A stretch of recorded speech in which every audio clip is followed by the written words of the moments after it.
Every problem has an opportunity. Gaj Ravichandra, world-renowned peak performance coach, mental toughness expert and psychologist. He's spent the last 20 years working with high performers to help them reach the next level. You can outsource for everything except values. Four intelligences that typically, or awareness, what does make people successful that I think are really critical. IQ is fairly straightforward. For me, it's about solving problems and it's about finding patterns. So emotional intelligence, how do I manage my emotions?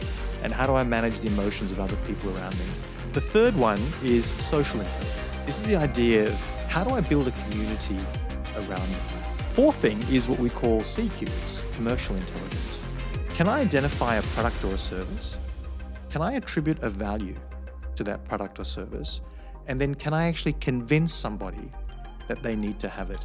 The main difference between millionaire and billionaire is, firstly, you've got to have those four intelligences, but then at scale.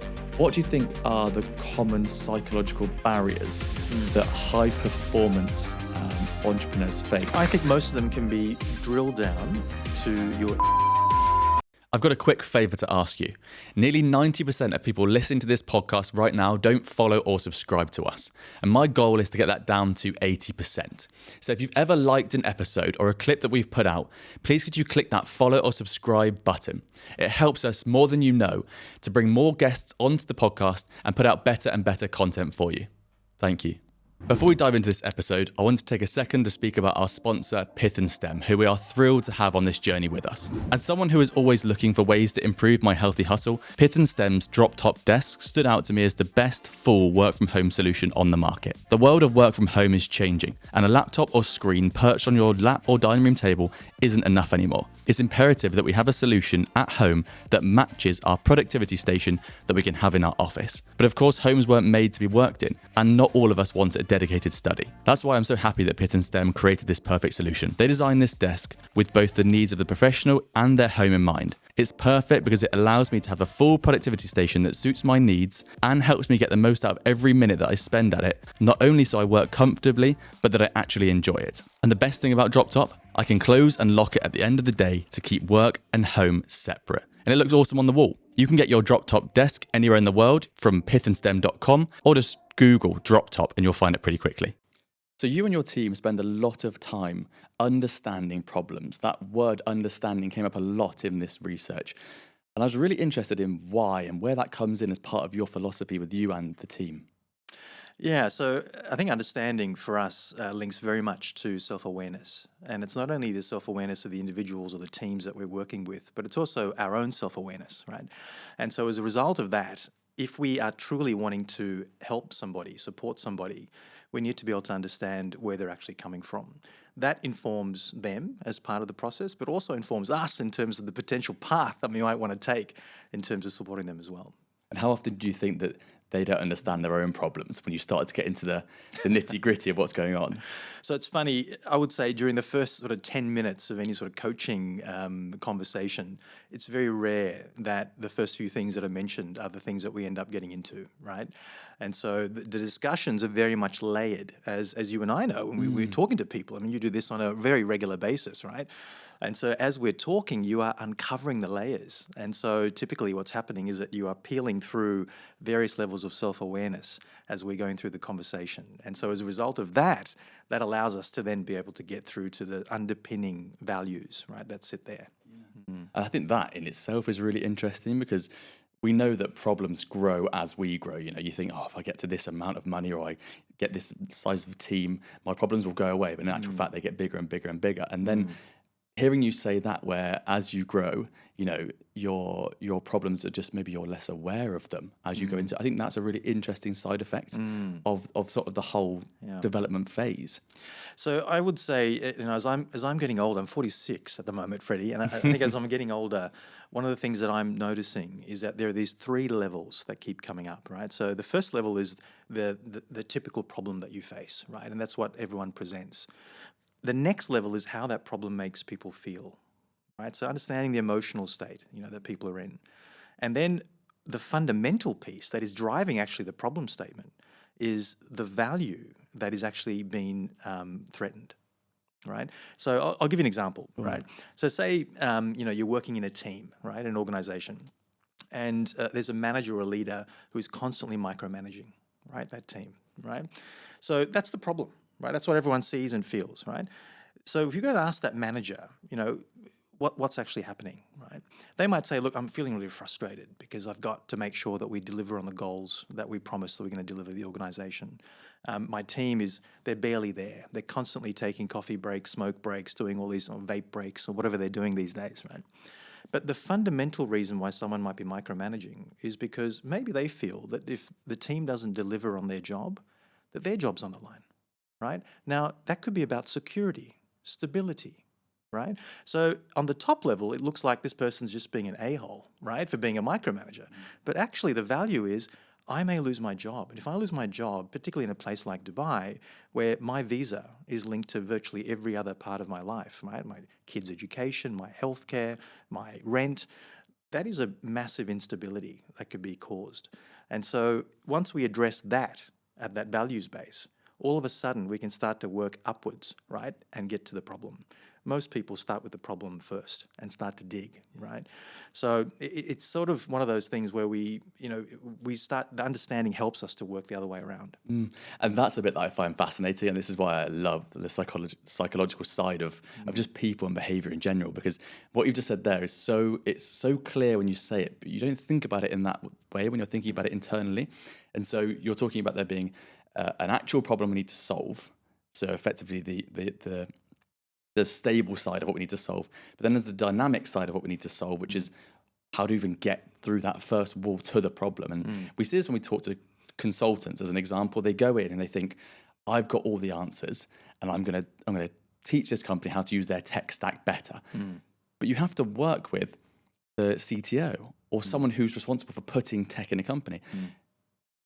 The idea of improving that tech stack, as an example, will have come from the CEO or the COO. The CTO feels threatened. And therefore, as a consultant, if you come in and try and solve that problem directly, you're going to get pushback, aren't you? It's kind of obvious when you think about it, because they don't want you to do a better job than them. They're threatened. Yeah. And that's where that sort of understanding piece comes in. And I think the work that you're talking about and do is really interesting, and it's one of those things that people will just try and go straight line A to B. But if you just take that slight diversion to understand it from a macro point of view, you can get so much further. Where did your love for psychology come from? I think watching my parents. I think they are almost the opposite of each other, and yet they are still amazingly in love with each other and hate each other at the same time.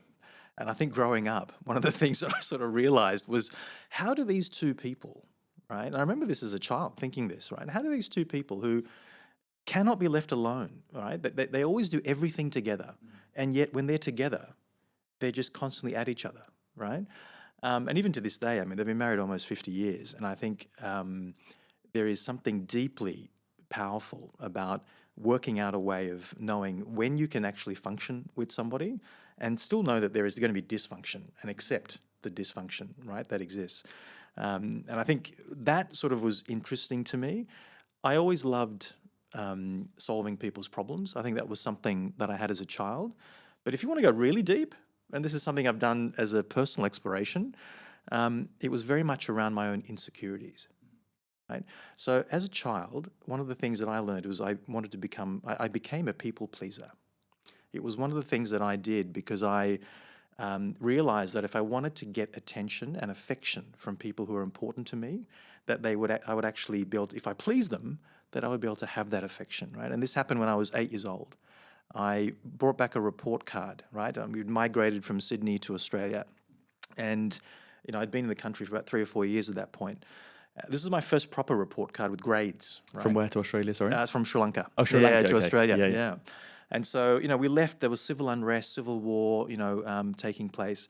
My parents, we moved to Canberra, right, the capital in Australia, small sort of place, 320,000 people at the time.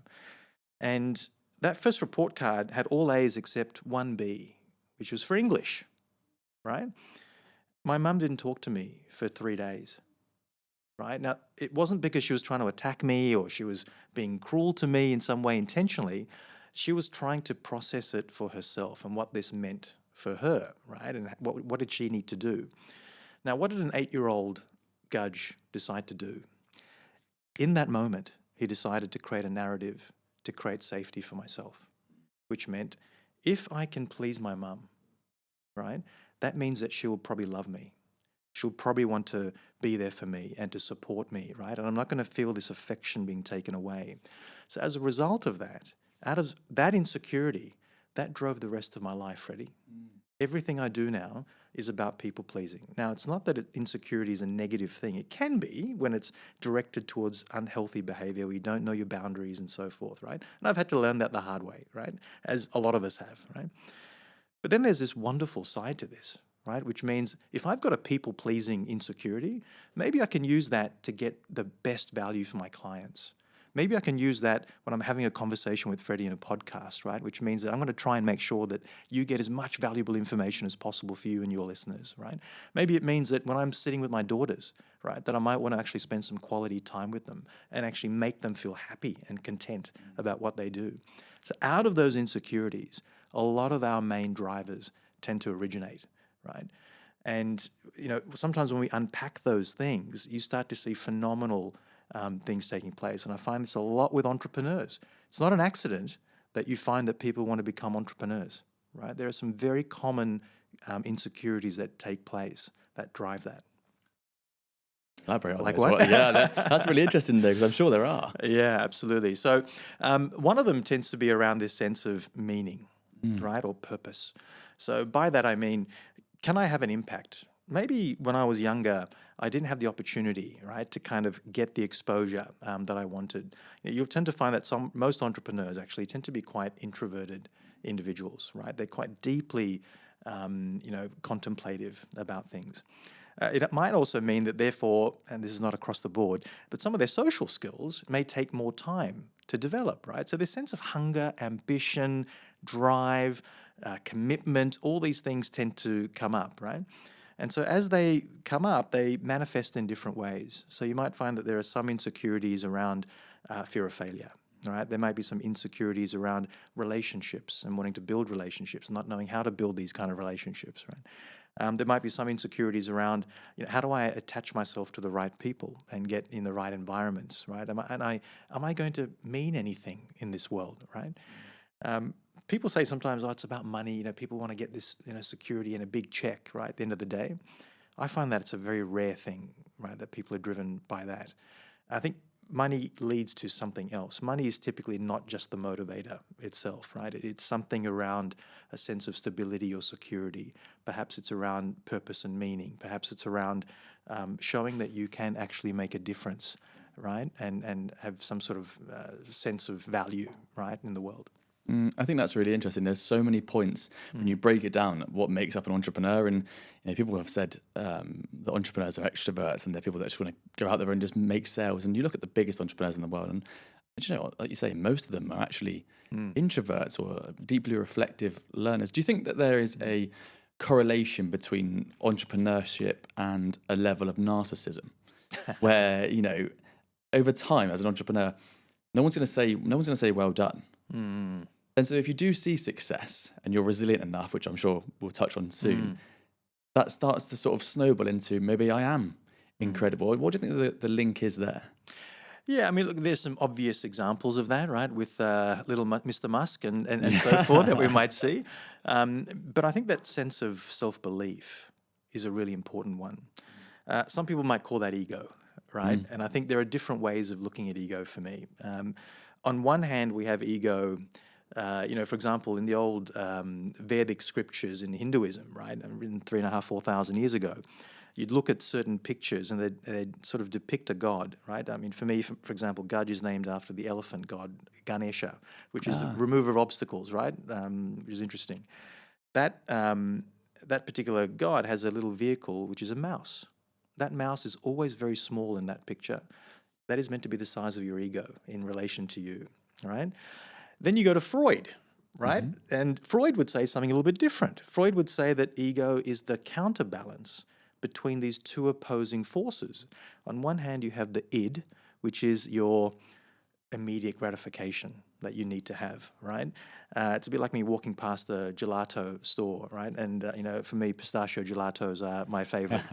And it's hard for me to walk past a good gelato store or gelatissimo and say no, right?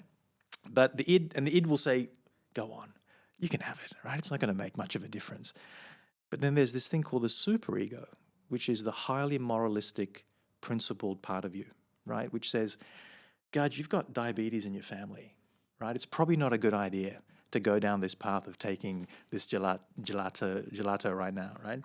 And so there are these forces. And what Freud says is the ego is in the middle. And its job is to counterbalance and make a decision based on that time. And I think a really healthy entrepreneur, right? I use the word healthy, not successful, right? There are metrics, right, around that. A healthy entrepreneur makes decisions based on the moment. Sometimes they're going to have to go with the id, right? That sort of immediate gratification for something. And sometimes they're going to have to go for the more moralistic, delay gratification, do the things that they believe are going to be in the best interest of the business 2 to 3 years down the track, right? Yeah. I think that's really interesting. And that leads really nicely into resilience, I think, the way that I took what you've just said there, because, sometimes you just want to people please. You want to make that decision, a snap decision based on what could benefit you now or benefit the client or whatever right now. But actually, if you can show a bit of resilience and sort of look up from where you're stepping right now towards the top of the mountain you're working towards, you might make a better decision. I wonder, I'd like to hear your story, from the difference between living in Sri Lanka and then moving to Australia, and some of the resilience that you think you showed in that time, because that must have played a role in sort of your development, but also the way that you thought as you went through and did your studies and later work. Yeah.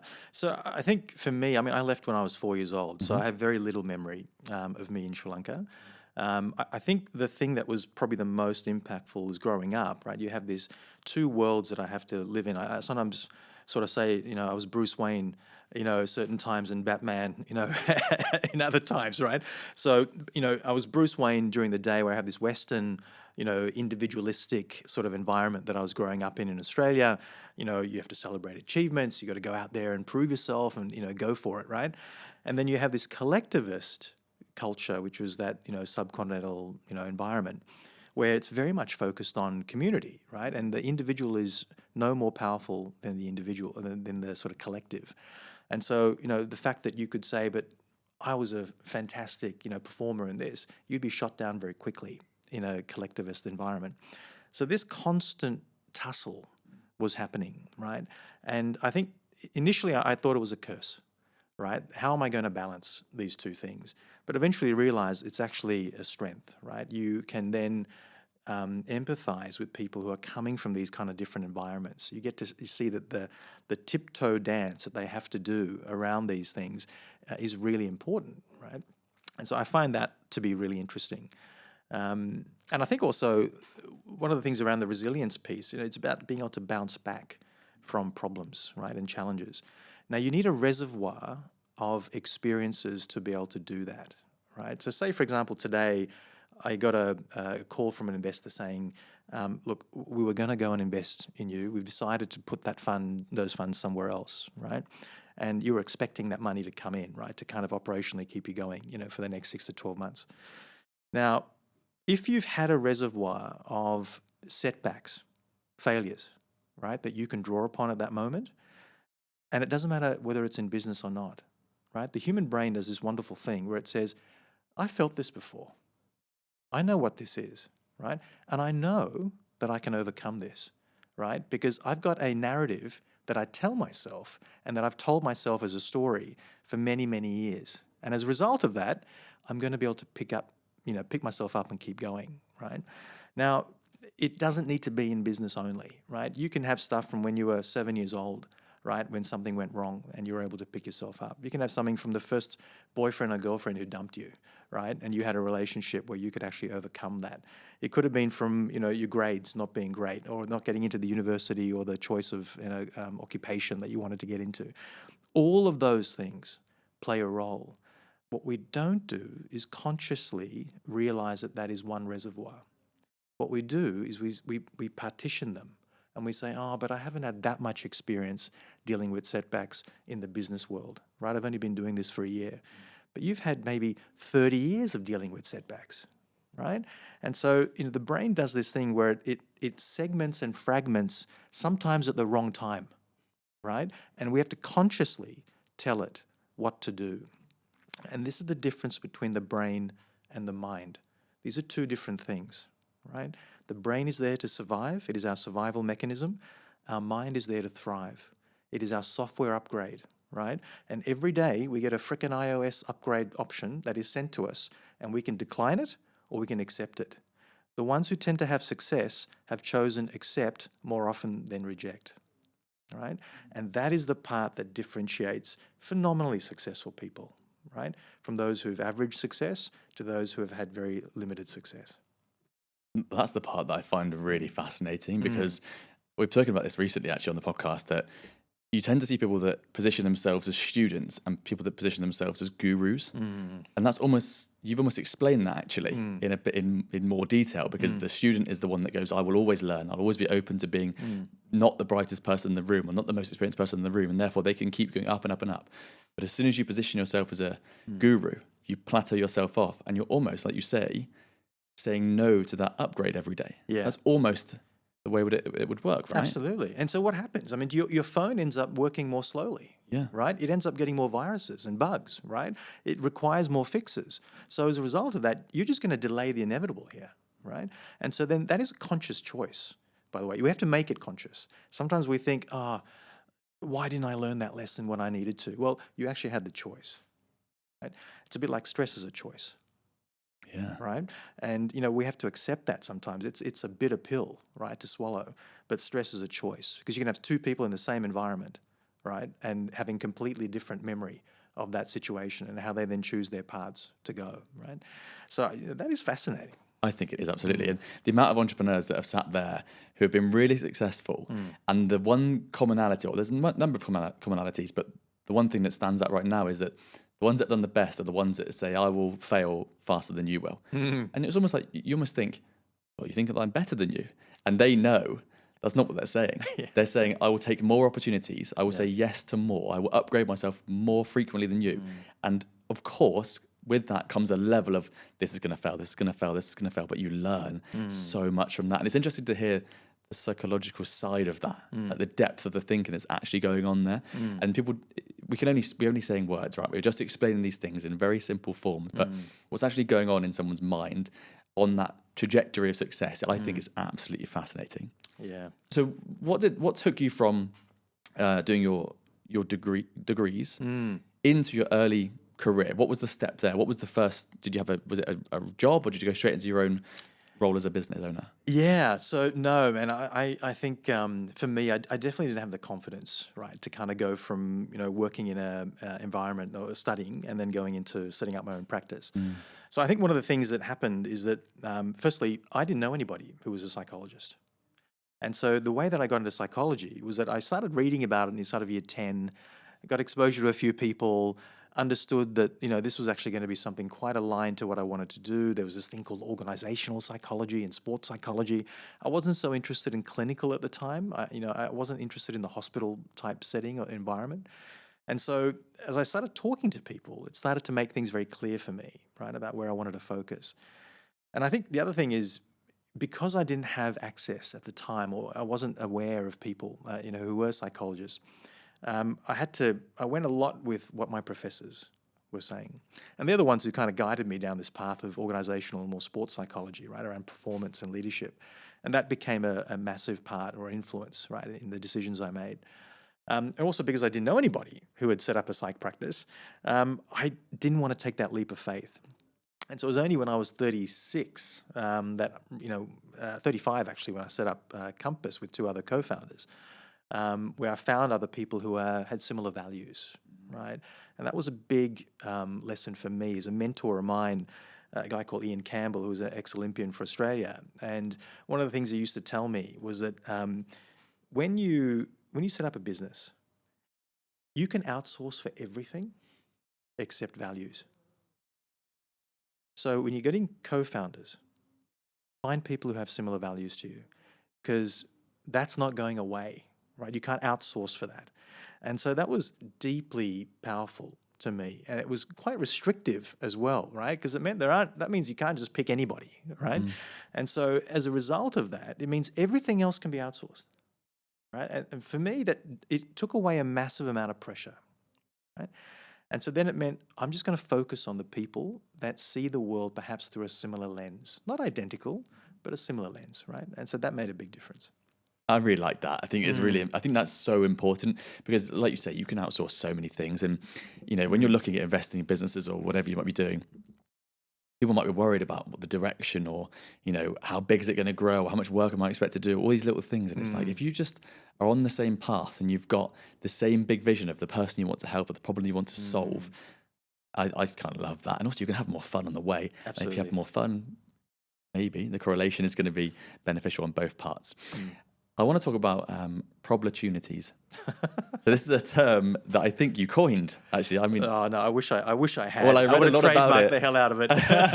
It's a Six Sigma term. Oh, really? Yeah, okay, yeah. fair enough. That's where the research has let me down. I read a lot about it, and I want to hear about it in the way that you explain it. To be honest, because it's really, for me, it's a mindset thing, right? So there are so many problems that we come across as just humans every day, let alone business owners, entrepreneurs, whatever you want to call it. And so often people get caught up in the problems and they let it manifest in their mind and bring them down. But you've got this technique or this thought process that actually turns it on its head, which I'm really interested in. So I think it comes from this idea, and look, opportunity in the word, every problem has an opportunity, right? That is not new, right? And I think the idea is that when we look at something that is seemingly a challenge, right, to us, we have a couple of paths that we can choose, right? The most mentally tough, the resilient, right, tend to persist. They tend to push through on those things, but they don't push through randomly, right? They push through in a way where they can realize an opportunity. So they see that, why would I go through the pain of this particular problem? Why is it linked to a greater vision or a potential opportunity for us? And so that helps us, right? And this is why I think a lot of people are walking around like zombies at the moment, right? When you're employed and you're an employee, I talk to a lot of employees, right, who are very unhappy about where they are in their lives, right? How did I get here? It's kind of a classic statement that most people make. And part of it is linked to this not having an identification of where they're going in the bigger picture. So when they come across problems, they don't really see the opportunity part, right? They kind of just see more problems, right?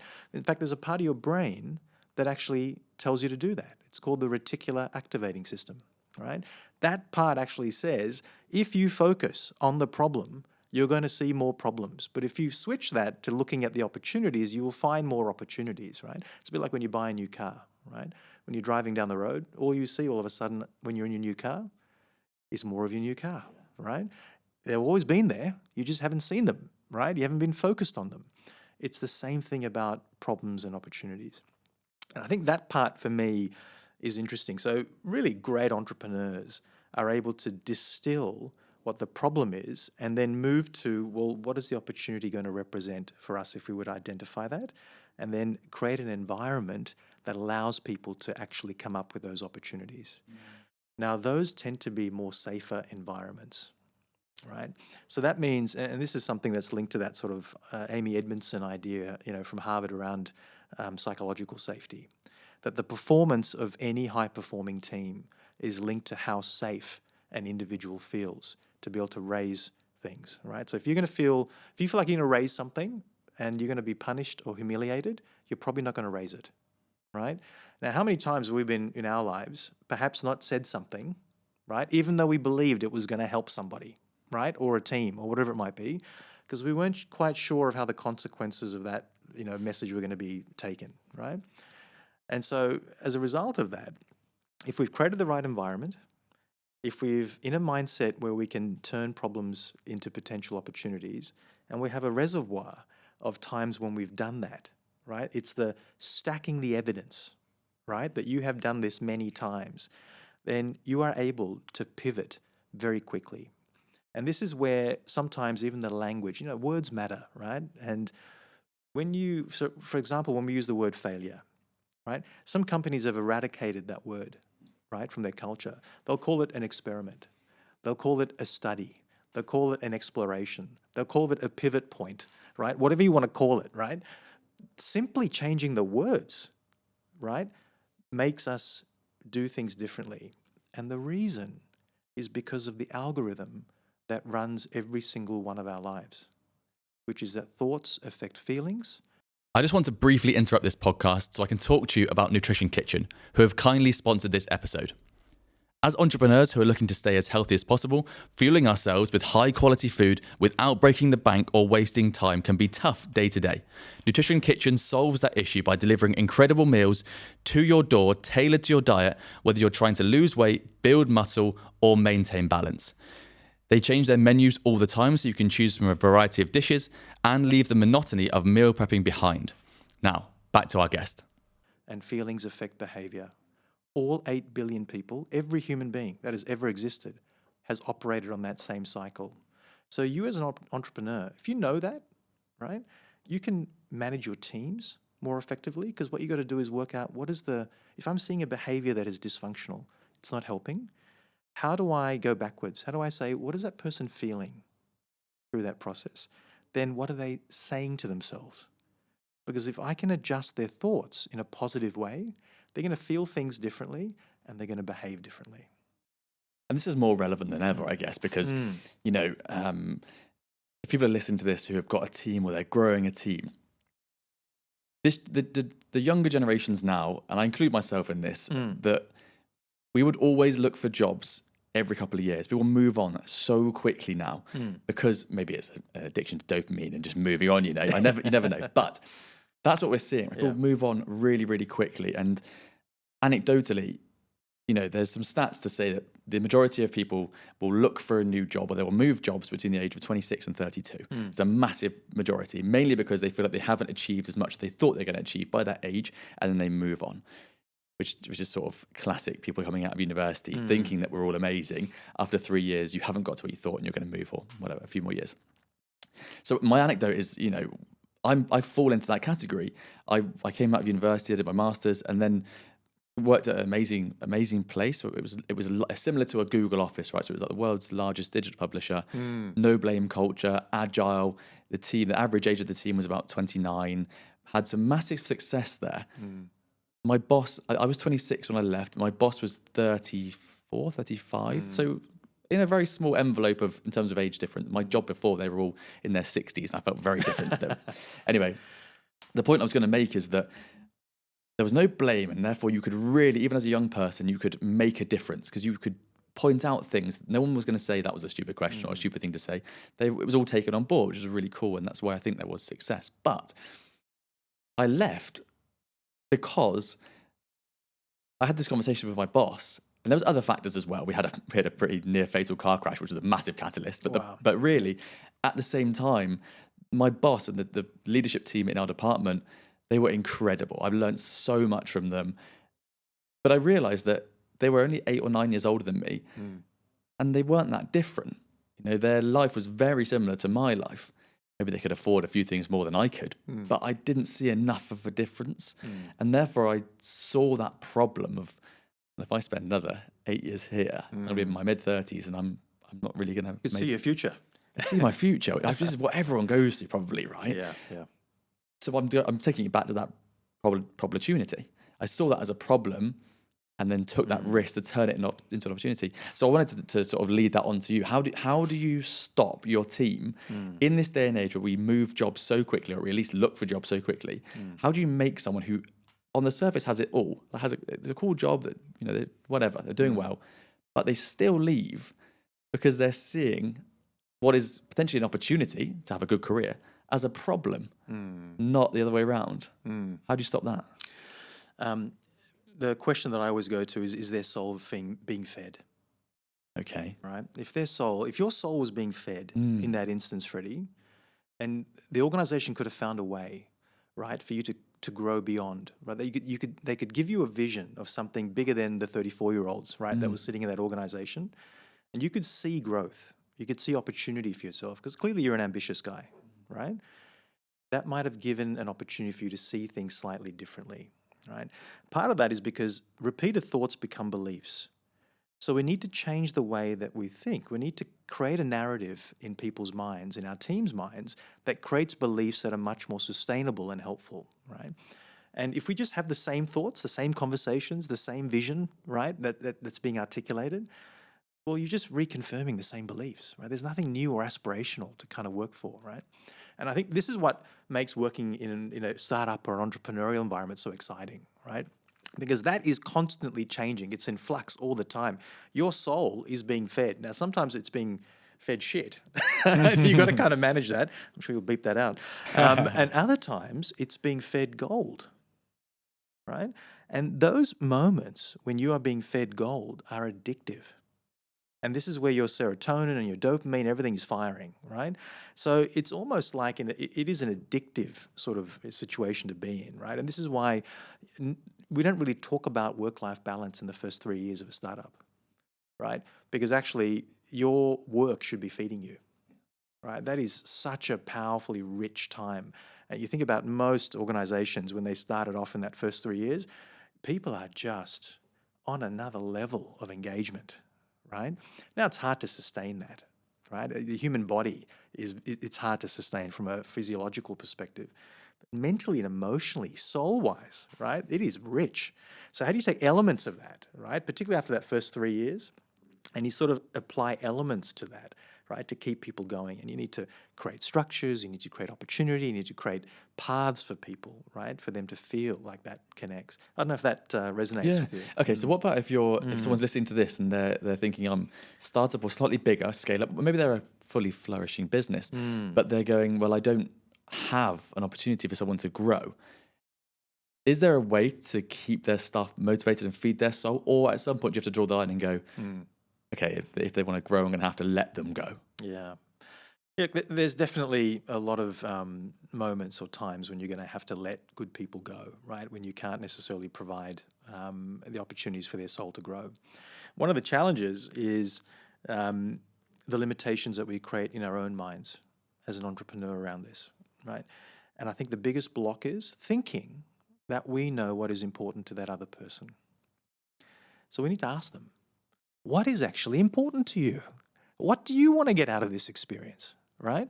And it may be different to what we perceive, right? And they might tell you, you know what, actually I have a business idea that I think is a slight offshoot of where we're going as a main business, but I want to take that and run it 100 miles an hour and grow it into a semi-unicorn, right? Right. So that's important to you, a sense of ownership, a sense of accountability, a sense of setting vision, right? And maybe you're not getting that right now as a Substack program developer, right? I don't even know the language, right? It might be irrelevant there, but that's probably something. So it's asking, right? And sometimes our ego gets in the way of that. We think that we understand, right, what's actually going on.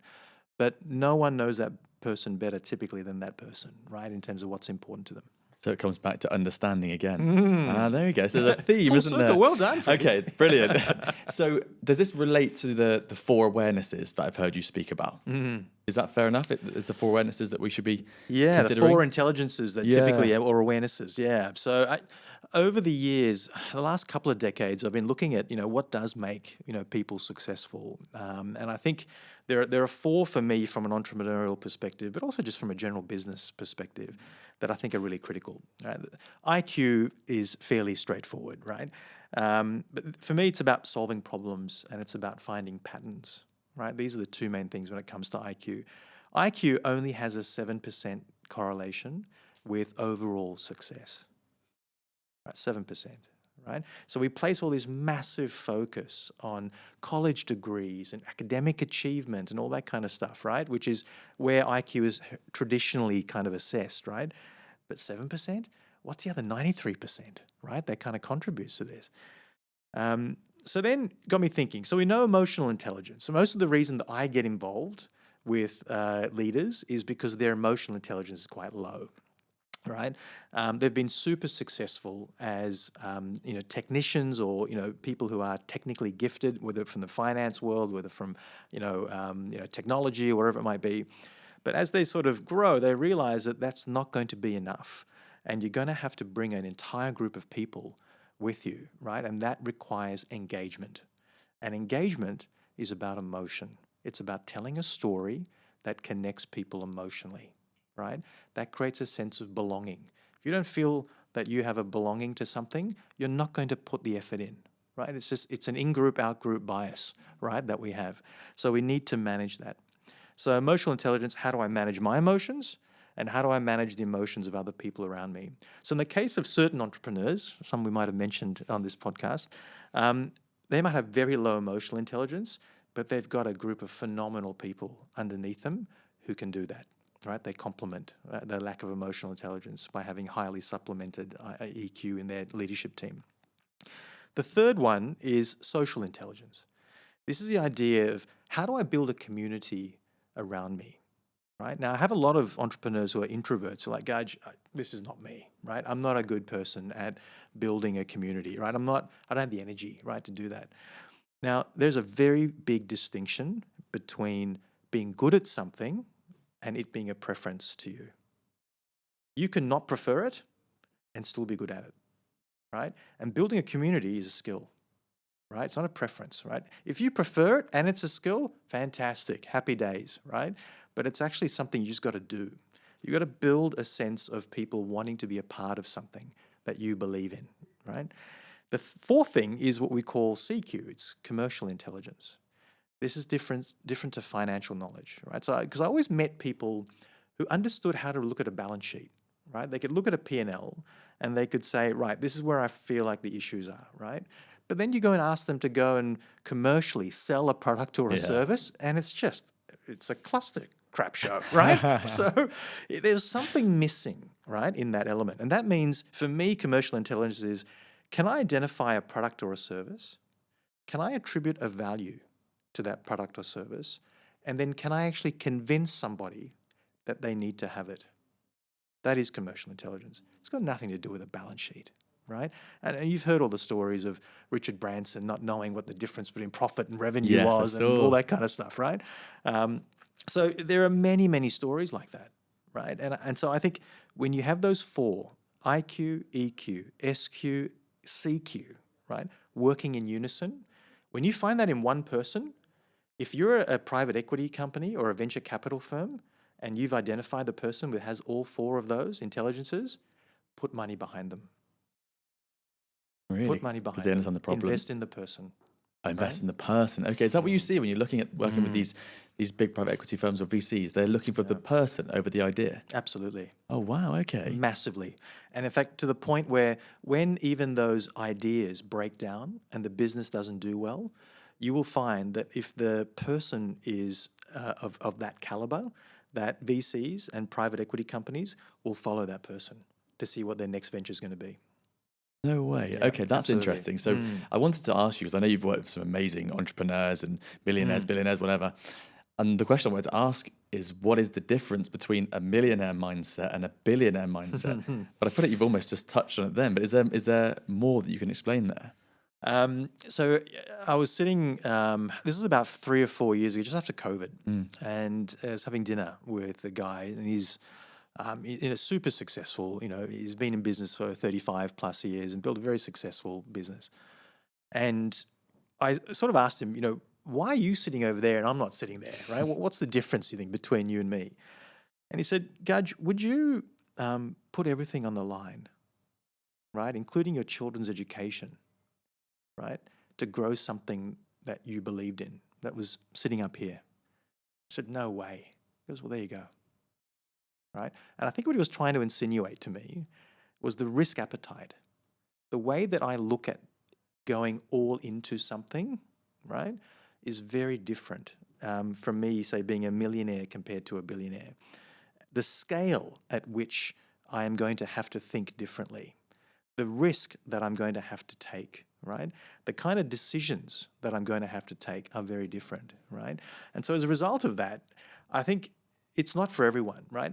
And I also see a lot of billionaires who are quite unhappy, right? By the way, there's a lot of follow-oners. You know that show Entourage that used to exist? That is so true, right? And I see it all the time, and it creates immense dissatisfaction for people, right, at that kind of level. But it also means that they get into this habit of buying favor with people through their money. And over time, they realize that it is a disservice to them. Right? And they have to start to sort of screen a lot more people out of their lives, right, through that process. That's sometimes where I get involved, right, in terms of clearing their mindset and clearing the environments that they're in. And so I think the main difference between millionaire and billionaire is, firstly, you got to have those 4 intelligences, but then at scale. Well, that's what I was going to say. I thought you were going to say it's just they have more of those 4 intelligences, but it's interesting that actually maybe it's, to be successful, you have to have 3 or 4 of those at a decent level. But actually then it's the appetite to risk. Yeah. And I guess then speed of action as well, and actually spotting something and being able to really go for it, that actually makes a difference. I mean, look, I think there are a lot of people who run corner stores, right, who have the 4 intelligences, but they may not necessarily have the risk appetite to say, I want to open up 1,000 of them, right? And so I think that is the point at which it starts to become much more significant. They are still successful entrepreneurs. They're still, you know, from the term of success, they're running profitable companies that are having a positive impact and legacy in what they do. But they could be happy as a millionaire, right? There's so many things that you can do as a result of that. I'm not convinced that being a billionaire is the goal.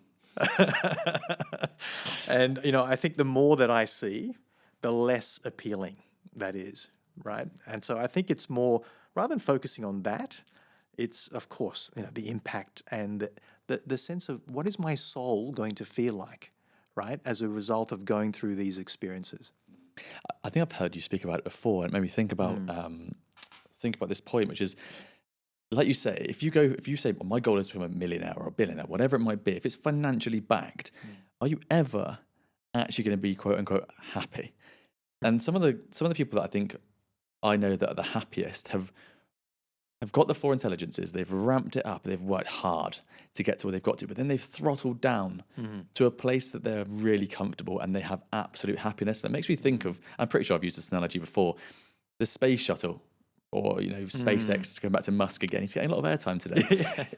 When that rocket... Is he sponsoring this episode? You never know. He's in the corner. When that rocket goes to space, it launches, goes down the pad or whatever and into space. It gets to a point where before it goes out the atmosphere, it has to throttle down because otherwise it will explode because the air density is so high compared to the speed it's going at. It has to throttle down before it throttles up again as the air gets thinner. And I always think whenever you hear about that, or they mention it if you're watching a big launch or whatever it might be, I always think that's such a good way of looking at life. You need to go as hard as you can within reason. And then I just think once you get to a point of whatever happiness is for you, just hold it there. And then you can always go again, right? But the people that just keep going, maybe they'll become a billionaire. But like you said, you alluded to there, you haven't got your happiness sorted. What's the point in everything, right? It's that EQ again, I guess. Yeah, that fulfillment, growth, whatever it might be, right? And I think for me, you know, it's interesting. It sort of links also to that mental toughness piece, right? I mean, there are lots of people who keep going, but I think those who have that ability, that mental toughness, you know, to sustain, are the ones who know when to keep pushing, but also when to pull back, right? You need to have both. Those levers have to function. It's like having a forward and a reverse in your car, right? You need to have both. And I think that, for me, it's not that necessarily it's reverse, but it's slow down, right? I 100% agree with you.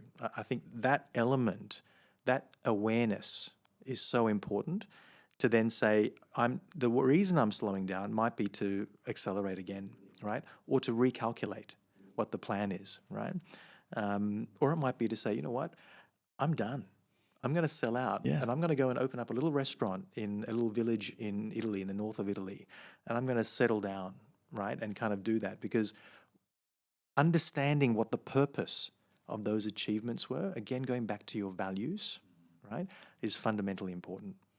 It's funny that we've come back to understanding again, like when you're getting towards success or millionaire, billionaire, it's again understanding what you want. It's this common theme, because I think a lot of people, when I asked that question, would have hoped you would have said, well, a billionaire has this morning routine and this is how you get there.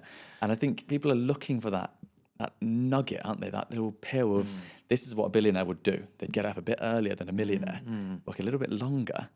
Actually, it's like, well, there's so much more depth to it from our experiences. You've got a lot more experience with billionaires than I have, but it just makes a lot of sense. So What do you think are the common psychological barriers that high performance entrepreneurs face? And for reference, we had Jeremy Harbour on recently, and he spoke about how entrepreneurial creativity is what holds people back, in his opinion, when you're trying to build wealth. That's a different example, but my question is about psychological barriers that hold back, just in general, a high performance person. Yeah. So I think most of them can be drilled down to your insecurities. So if you understand your insecurities and what is actually, so by insecurity, what I mean is through the course of our lives, we have had moments, all of us have had moments where something has happened that has made us feel unsafe, right? It could have been something that someone said to us. It could have been something that someone did to us. It could be something, an experience or something we heard, right? Or observed, whatever. In that moment, right, you've created a story. That story was to make you feel safe, right? Now, that safety is there to help you through your life. If you like using a boating analogy, there are little anchors, right, as you go through your life that are there. These anchors are always there, right? And you can go back to them at certain points in your life when you feel like you are feeling unsafe, right? So as you're building a business or as you're going through things, the things that tend to stop you are your insecurities. They're also the things that if you lean into can be massively advantageous. These are actually your accelerators, right? So I'll give you an example. If you're a people pleaser, right, and you want to lean into your people pleasing, like on one hand, you've got to be careful about your boundaries that you set. You can't make everybody happy. You can't make your board happy all the time. You can't make your shareholders happy all the time, right? Your employees happy all the time. It's not going to happen. However, if you lean into the people pleasing and you said, what if I could make my customers happy all the time, right? What would it take for our business to be set up and orchestrated in a way that resulted in that happening, right? That is a massive shift. And in fact, if you think about it, Steve Jobs used to talk about this, right? He reconstructed the way that we look at businesses to say, what is the customer going to experience through this process, right? Even to the point where he actually started getting so ahead of the curve that he would say, we're going to tell the customer what they want, right? And I think the iPhone was the first real example of kind of doing that, right? So I think the idea that, you can actually lean into your insecurity, right? And when you use that, it becomes a superpower, not your kryptonite. And I think that's one of the key sort of messages, right, that we tend to explore with entrepreneurs. I guess that's harder said or easier said than done, isn't it? Because you feel like it's such a setback that you can't go forward. So I guess it's about resilience, isn't it? Resilience and maybe discipline. Yeah. How do you get yourself back up again when you've been hit? And so what is an example or what do you see in entrepreneurs or high-performing people where they use resilience as a tool to help them get back onto that sort of track faster in that example you just gave? So I would say when you're telling a story, right, and the story needs to, have a particular narrative, right, a set of beliefs that allow you to make decisions. So if you believe the story strongly, you've said it so many times yourself, right, beliefs then are very quick, right, they're kind of almost subconscious. The beliefs also then inform decisions very quickly. So you can move quickly, right, as a result of that. Now, when something goes wrong, right, then the entrepreneurs who are very quickly able to go back to their thoughts to say, what was I thinking that kind of made me make that decision, right? Those individuals, and this is where that kind of learner's mindset comes in, for me, that's a key trigger, right? You need to explore what you thought about at that time because that's triggered a feeling and that feeling has triggered the behavior, right? And so what you've done is a consequence of what you believe, right? And so if you just address your belief, which are repeated thoughts, right?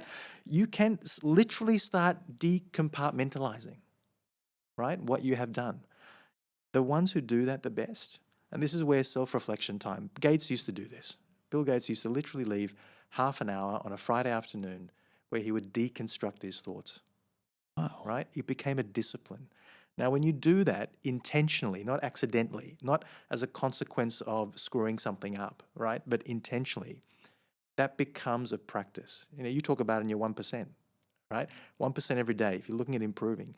What if you could just write down one thing that you did that day that you want to question, you want to interrogate it, right? And if you can get something out of that, it can be really fascinating to see, where did that come from? Is that because I did it because I want to be liked, right? Did I do it because I feel that I need to impress this particular person, otherwise they're not going to give me more money, right? Am I a slave to this person as a result of that, right? So you start to see some patterns evolving there. I think that's an interesting thought you've just provoked there, because it's almost like the people that struggle with that are the ones that have their performance linked too closely to their own self-esteem. Whereas if you can make a jump almost, or take that further away and be like, this was a logical thing that I did. And if I failed, it's because my experiment, like we said, actually that reframing, my experiment went wrong, which is not a reflection of me personally. Yeah. Then is that even resilience? It's just, you've learned to transform what resilience even means, right? You're getting back on the train or the track or whatever it is even quicker. Yeah. And you've got this reservoir of all the stuff, right? That helps you to get back on faster. Yeah. Exactly. So that resilience is super important in entrepreneurship and in so many walks of business. What do you think, or what's your opinion on the hustle culture then? As if we relate that, so we're talking about resilience because the hustle culture would say you need to work as hard as possible, non-stop, and to deem yourself successful. And therefore resilience is massively important because you're going to get burnt out. You're going to keep rolling until you either succeed or you break. What's your opinion on that in the work that you do and the people you see? So I think there's got to be some clarity around what success looks like. I've not met many successful people who just stop, right? There's no magical point, right, at which you just decide, you know what, I think I have achieved everything that I've possibly set out for now. I've worked my ass off, for the last 40 years, 45 years, 50 years, whatever. And I'm just going to now retire into some small little village and no one's ever going to hear from me ever again, right? So I haven't quite experienced that yet. What is interesting, however, is when you sort of look at what really drives people, right? What I'd like to know is, firstly, the community that they surround themselves with, right, is super important. And we know, surround 5 people that you surround yourself with and all the rest of it. None of that really matters as much as the person that's in your head having that conversation with you all the time. So yes, 5 people are important, but if this person up here doesn't believe in yourself, you're not really going to get to a point where your business is going to be at a point where you're happy and successful, right? So you have to do a bit of internal negotiation of what that needs to look like for you, right? And I think there's an element of, it's a bit like when you retire from a job. When people in their 50s and 60s used to be forced from the government sector to retire. And they would just be working one day, and then they'd go home and retire, and then they'd die like 2 years later, right? Yeah. There's a reason why that stuff used to happen. It's because we are built for purpose and meaning, right? We need to have those things around us. So knowing what that is outside of a venture is not your purpose or meaning. We may think that that's what it is, but your life is more than a venture, right? And so when you start to increase the size or the scale of that thinking, the venture plays a role in what that is. And so therefore, I think that starts to make your decision-making process a little bit easier. Your venture is a tool or a mechanism that allows you to fulfill a larger purpose. And even this idea of purpose I find hilarious, right? What is your purpose, right? Why are you here on the planet? Well, there are many purposes. I actually don't know what the word for purpose is. It purpose? I don't know what the plural is. Sounds good. Go with it. Just made up a word. The idea that you can have a purpose with your family. You can have a purpose with your friends. You can have a purpose with your work colleagues. You can have a purpose with your venture. You can have a purpose in your community, right? The idea that there's one thing that kind of navigates and drives everything in your life, that is a heck of a lot of pressure to put onto one purpose, right? Again, it requires some thinking. It requires some reflection, right, on what is the impact that I want to be having with the people around me. And the good thing about that is that when you do that, one epic failure or one thing that goes wrong doesn't have this, sort of massive cascading impact on every part of your life, right? If your whole identity is tied to one thing, that is deeply dangerous. It's a bit like putting all your money into Bitcoin, right? And then saying, you know what, I'm good. I think this is going to be okay. I really feel positive about this, right? We would never recommend that. No financial manager or advisor would ever recommend that in their right mind, right?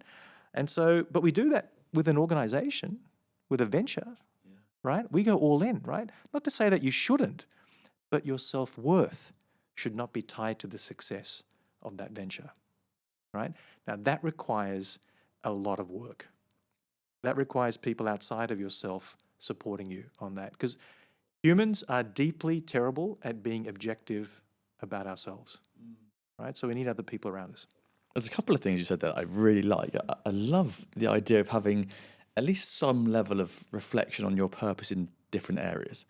I think that's really cool, because if you think about it, even superficially now, I can think about people, examples who have thought about the impact they have on their friends, their family, their charitable work, their businesses, their jobs, whatever.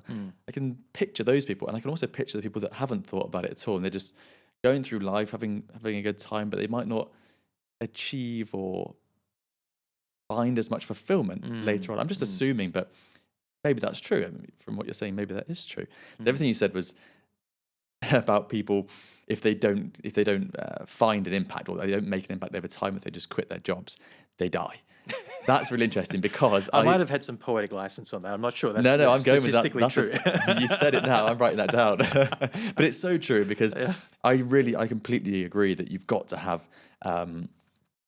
some sort of vision and something you're working towards all the time. And it reminded me of I saw a brilliant it was almost a meme this week. It was going around the internet, where this guy, a very successful guy, he worked for something like Deloitte, I think, for 10 or 15 years. It was almost his LinkedIn experience. Right. It was like Harvard for a few years, Deloitte for 15 years, Google VP for 15 years, US government for a bit. Then it just said goose farmer. But the point was that he was so successful, he retired at 70 years old, and then took on an entirely new venture. Yes, it's probably low stress. I'm assuming goose farming is low stress. I might get some hate. I have no idea. Maybe it's high stress. Farming is high stress. They sound horrendous. Yeah, they do.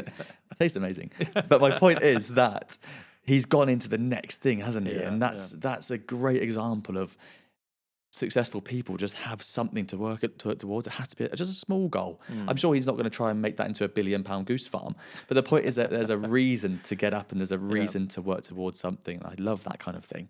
And it would have been very rare, I'd imagine, I don't know this goose farmer, but I'd imagine that he at some point was thinking about geese before he retired, right? And potentially around what was the thing that was going to make him happy. Maybe it's a sense of being around the environment, right? Perhaps there's some continuity. I don't know anything about goose farming, but maybe there's some sort of consistency about the process, right? Sure. And it could have been anything that he took on, right? Around that. So there's usually commonality there, and we can play to our strengths on that. Yeah, I completely agree. It doesn't actually matter really what you're doing if you've reflected and had to put a little bit of thought into it. Yeah. I think that's really nice. What do you think is the future of team building? You work with startups, you work with these people, and you've got a lot of expertise there. When you're working with these people in Dubai or across the world, what do you think is the future as these younger generations come up and expect a very different workplace? What is the future of team building and team management? You get asked this question a lot around, this idea of virtual working. Right, and how's that going to impact people?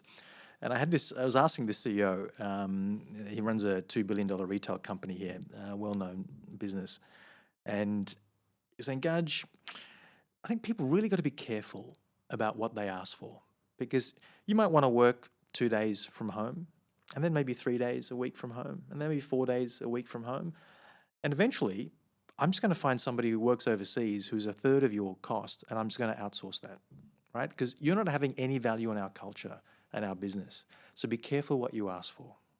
And I think the idea that team building, there needs to be some element of physical presence, right, around teams. People are going to hate me, when I say this. It doesn't need to be every day, right? But whether there's even just an opportunity for people to come together a little bit, right, and spend some time together. We're still humans. We still need to smell each other, right? We need to sniff each other and see what is this individual like, right? That is a deeply evolutionary, important, critical part of who we are. And so we need to acknowledge that, right? And lean into it a little bit. So I think that aspect is changing. I think the other thing is, as this psychological safety part for me, the limit of our performance of any team is linked to the level of psychological safety that exists. It is the artificial ceiling that exists. So you want your team to smash through performance levels. How safe are they? And if you can answer that question, or you have an understanding of what that question means, you can measure the psychological safety in your team. You can get them to actually take risks and do things and say things that they might not normally say, thinking they might lose their job or be humiliated. Then you're onto a bit more of a winning ticket, right, around that. I think they're really interesting points because, anecdotally, when I was in my last job, it was COVID, right? So I started, it was COVID. I didn't meet my team for getting on for 2 years. And when I met them, I'm 6'2", 6'3" on a good day. My boss was 6'6". Wow. Some of the team members were, 5'5", whatever. The point is, we walked into this office and no one could believe it. You just give off these different vibes through a screen. Yeah. No one knew how tall we were, what we were like, what you spoke like, because you have the screen on and you can hear them. But there's so much more to be said for interactions as humans, and then the part around human psychology and safety of psychological safety. Sorry, that's massively important, right? Because that comes back again to understanding. Like you started the whole conversation about, if someone feels safe, they're going to stay. They've got a bigger vision they can work towards, and it works really nicely. Yeah. Gaj, it's been an absolutely incredible conversation. I really enjoyed this one. So thank you so much for your time. Yeah, thank you, man. Really appreciate it. Thanks for everything you do. If you like these episodes, feel free to subscribe to our Healthy Hustle newsletter below, where you'll get behind the scenes information from our guests, as well as from the studio operator who helps us create these cinematic episodes. It's also full of business advice and tips, and it will help you join the community of healthy entrepreneurs.